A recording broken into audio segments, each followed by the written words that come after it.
Hello everybody, welcome back to the channel. In today's video, we're going to be continuing the great Moses' story. So, it's the page we're starting on today called Prince on the Run, based on Exodus chapter 2. Alright, so the Hebrew baby is returned to his own home, but now under the protection of the king's daughter. That night, Aram and Jochebed gather Moses with his sister Miriam and his brother Aaron. They kneel down and pray. "Oh God, we thank you for saving our little son. Help us to train him to serve you." Young Moses lives in his home until he is about 4 years old. Then his mother takes him to the palace to live with the princess who adopts him. Years pass, and the boy Moses lives the life of a young prince in the Pharaoh's palace. One day he drives through the city to a place where Hebrew slaves are working. As he watches the slaves toil, he is startled by a man's screams. Moses jumps from his chariot to investigate and finds an Egyptian guard beating a Hebrew slave. And as we can see, he takes some action to himself. In sudden anger, Moses strikes out hard. Look, he killed the guard. So he strikes out hard and hitting him, and in doing so, he hit him hard enough and probably just in the right place that he killed the guard. The next day, Moses returns. When he sees two Hebrews fighting, he tries to stop them. "Don't fight each other, idiots. Who made you judge over us? Are you going to kill me the way you killed the Egyptian?" "People know I've killed a man. There's only one thing I can do, and I have to do it now." Later that day, in the palace, Prince Moses killed an Egyptian guard for beating a Hebrew slave.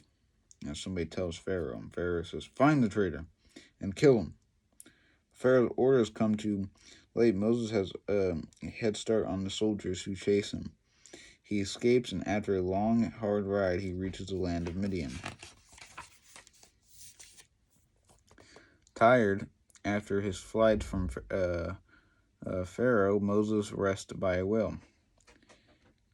And then he sees some people. "Get away from here until we water our sheep." "No, we were here first. You leave us alone."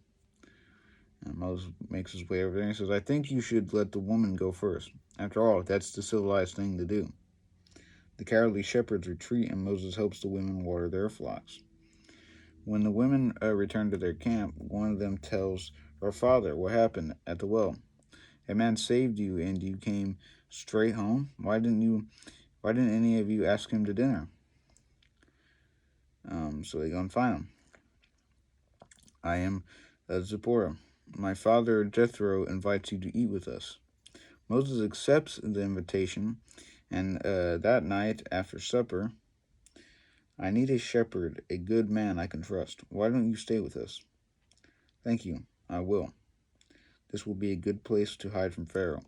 So Moses decides to become, a shepherd for, Jethro.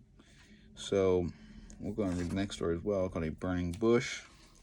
This is the page we're starting on. Based on Exodus chapter 2, 21 through chapter 4, 17. Alright, Moses stays weeks and then months. He marries Zipporah, and they have two sons. Gershom handles his sling very well. He'll make a good shepherd boy like his father. Moses works as a shepherd for his father-in-law for 40 years. Now, during this time as well, people lived a little longer back then. I believe it says that Moses was around 120 when he died, as well as his brother Aaron. So, they did live longer. So, he was probably pretty young, maybe late teens, early 20s, when he fled. And he stays with him for over 40 years. Year after year, the flocks of Jethro increase, but one year, the grasses dry up, and Moses leads his sheep to pastures near the mountain of Sinai. But even after all of these years, Moses cannot forget the Hebrew people in Egypt. "I wonder if Pharaoh is still alive, and what has become of my sister Miriam, and my brother Aaron. Moses wonders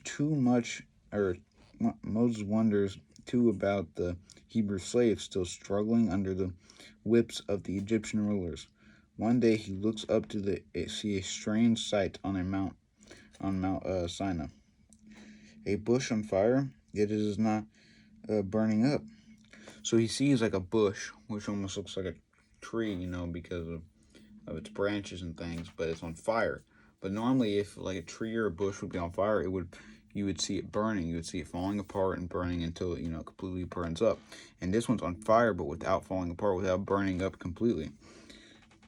He steps closer and then stops. A voice from the fiery bush calls out, "Moses." "I'm here," he yells out.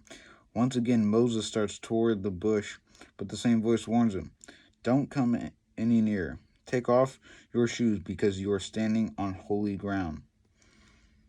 So he takes off his shoes. "I am the God of your father and the God of your ancestors, Abraham, Isaac, and Jacob." Moses hides his face in fear at being addressed by the one true God. It just gives me goosebumps even thinking about that. Like, he is in the presence of the Almighty, the King of Kings. "I have seen my people suffer in Egypt, and I have come down to save them. I want you to bring them out of the land. Then you will lead them to a new home, a land flowing with milk and honey. Now go. I am sending you to Pharaoh." "Who am I to speak to Pharaoh of Egypt? Who am I to lead the Hebrews? I am not a leader. I am your leader, and I am with you. Believe me that you and the Israelites will come to worship me on this very mountain." See, that's a lot of our problems. Is, God tells us to do something, or a certain way we should act, whatever, and we doubt, or we doubt our ability to be able to do something, or doubt God's ability to be able to do something, and we become fearful and afraid and have anxiety and all these. But he is the King. He created all that we see. If he created all this, he commands all. He can help us get through tough times. He can help you go,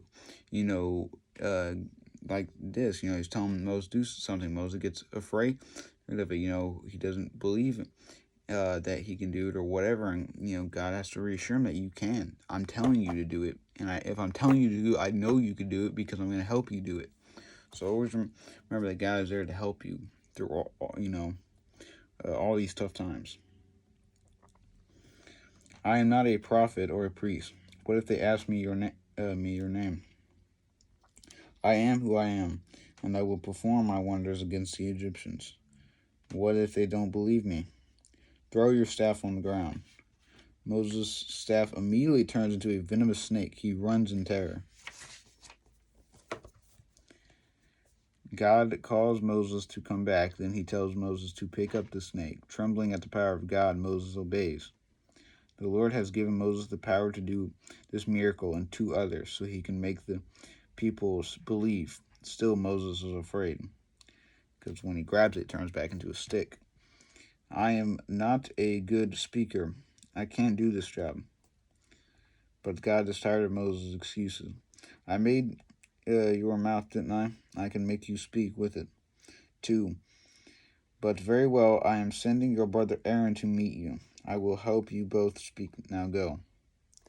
So he sends his brother Aaron, and then him and Aaron will really stay together for the rest of their lives.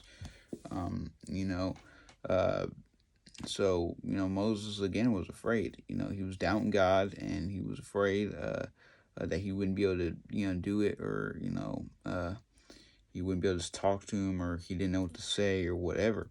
But we have to trust in God. And even if you were in this situation, you have to trust in God. He will get you through it. He will give you the words to say. He will give you the right opportunities, all that. So, never be afraid. Never have any doubt, because God is the creator. He's, all powerful. And he's all good, all powerful. He has unbelievable wealth, and he'll get us through anything. And he can make anything happen for us. So always trust in him, always have faith. I'll catch you guys tomorrow. As always, take it easy, and see you guys later.